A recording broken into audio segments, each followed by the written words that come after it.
جمعية الدعوة والإرشاد وتوعية الجاليات بمحافظة بدر. আসসালামু আলাইকুম রহমতুল্লাহি ওয়া বারাকাতুহু। সুপ্রিয় দর্শক ও শ্রোতা মণ্ডলী, আসছে রমজান মাস।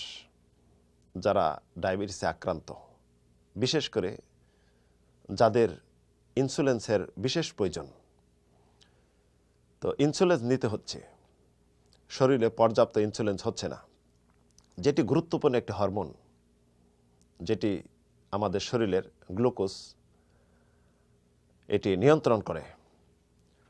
তো অনেক ক্ষেত্রে দেখা যায় যে আমাদের শরীরে যতটুক ইনসুলিন প্রয়োজন ততটুক ঠিকই উৎপন্ন হচ্ছে, কিন্তু কার্যকারী ক্ষমতা কম। আর অনেক ক্ষেত্রে দেখা যায় ইনসুলিন নেই, আর অনেক ক্ষেত্রে দেখা যায় স্বল্পতা, যার জন্য ইনজেকশন নিতে হয়, যেটি চামড়ার ভিতরে দিয়ে।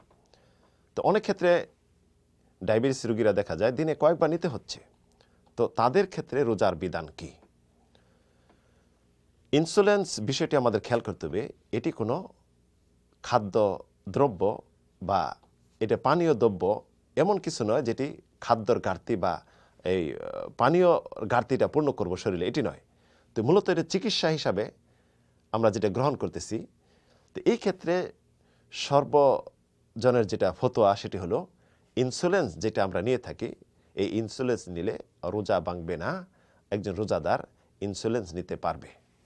তবে একটি বিষয় হলো, ইনসুলিন নেওয়ার পরে যদি আধা ঘন্টা পরে খাওয়ার প্রয়োজন হয়, তা না হলে শরীরের শারীরিকভাবে সমস্যা বা তার জন্য যদি বেশি সমস্যা হয়ে যায়, এই ক্ষেত্রে বলবো যে এই সমস্ত রোগীরা রোজা ভাঙবে, পরবর্তী রোজা কাজা করবে।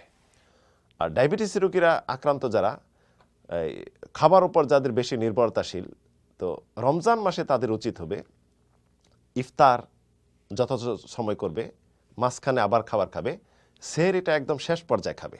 এই জন্য সেহরির শেষ পর্যায়ে খাবে, যেন এই ক্ষুধার যে কারণটা হয়ে থাকে এটা যেন দিনে না হয়। তো আল্লাহর ফজলে করমে এই রমজান মাস এত গরমও নয়।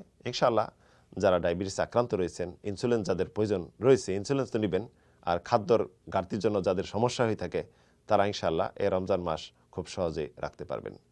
তাহলে আমরা বুঝতে পারলাম যে ইনসুলিন বা এই সমস্ত ইনজেকশন যারা গ্রহণ করে তাদের কোনো সমস্যা নেই, তাদের রোজা সঠিক। আল্লাহ তাআলা আলাম। ওয়া সাল্লাল্লাহু আলা নবিয়িনা মুহাম্মদ।